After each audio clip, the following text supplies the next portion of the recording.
What causes borderline personality disorder?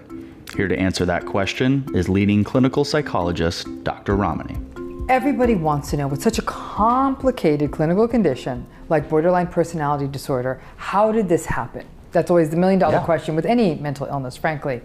And if you look at the work of Dr. Marsha Linehan, who's done a lot of the research in this area, a lot of her work and other people's work highlights this idea that it's two things coming together: a biological vulnerability and coming from an invalidating early environment. So the biological vulnerability part, that part we're not entirely clear what that's about. Is it genetic? Is it a neurotransmitter issue? But something biologically about that person has resulted in them being more hyperreactive. They sort of overreact with emotion, with sadness, with anger.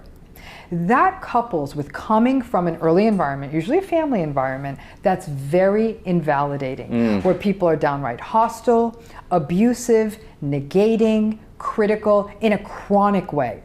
Listen, no parent gets it right every time. This is the majority of the time. That environment is invalidating, and you can see how that becomes a setup for assuming that all environments are going to be invalidating. So there's a sort of hyper overreaction in the face of that.